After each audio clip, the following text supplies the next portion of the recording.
Hello everybody, welcome back to SheffPlays Zombie Critique, and in today's video we are talking about Dead Ops Arcade 3, and this one is definitely my favorite iteration. It feels like they finally got hold of this formula and figured out a good way to execute it.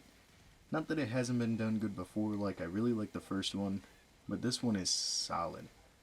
Alright, now with the pros, cons, rating, recommendation, and call it a video like usual. So with the pros, FPS mode.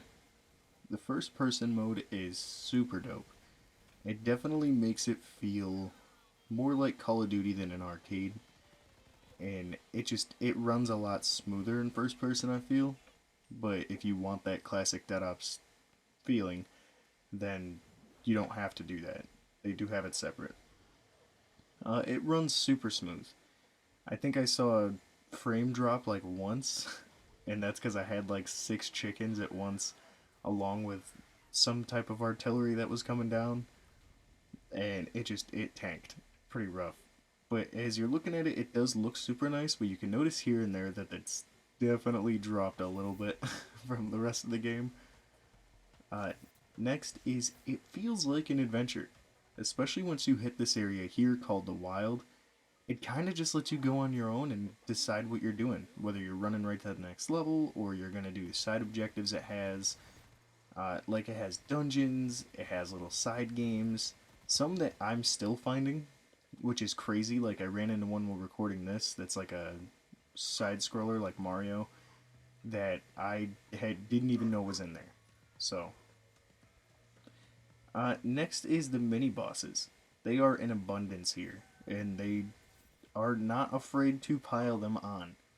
Like, I'm pretty sure it's once you start the next area, they immediately start throwing manglers and butchers at you from 9. And those guys, they hit pretty hard, and they bundle them up quick. So it's nice to look out for weapons that drop while you're playing. And also, the wild, it feels filled out.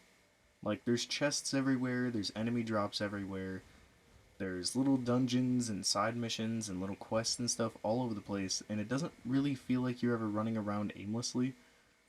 Sometimes it can be a little harder to navigate, but even then, it still feels super solid. And again, this is my favorite iteration of it.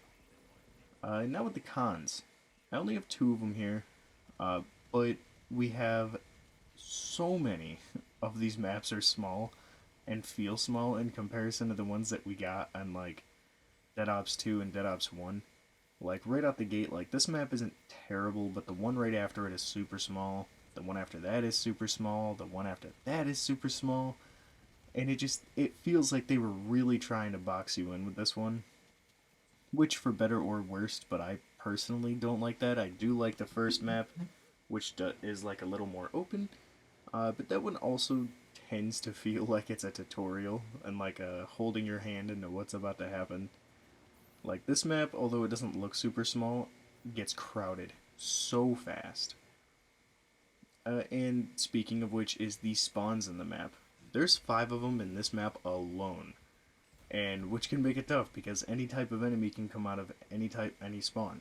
Like you could have a mangler come out of all 5 spawns at once, or you could just have zombies rush out of all 5 at once, and that's how that happens.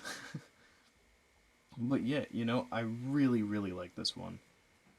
I know I've had more pros with other maps and had a higher rating or a lower rating even, but I had to go with my gut on this one. This is out of all the things in Black Ops 4 or Cold War. Wow, I forgot we made it that far already.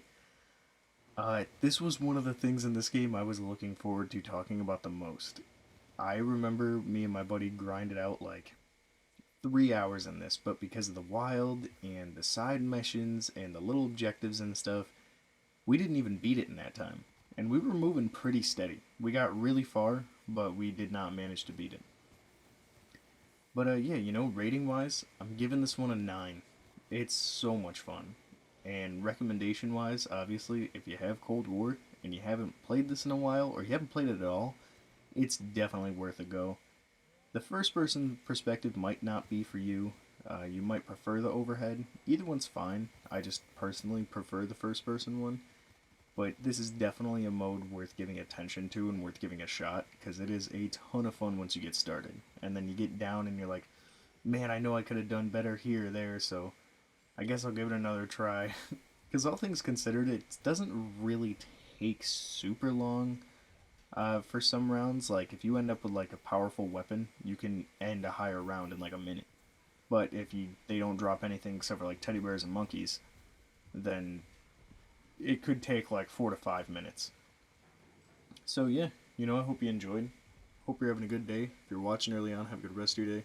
See you in the next one, and until then, keep surviving. And next up, we have the Black Ops Cold War overall video, which will definitely take some time, because there's a lot to cover. So yeah, see ya.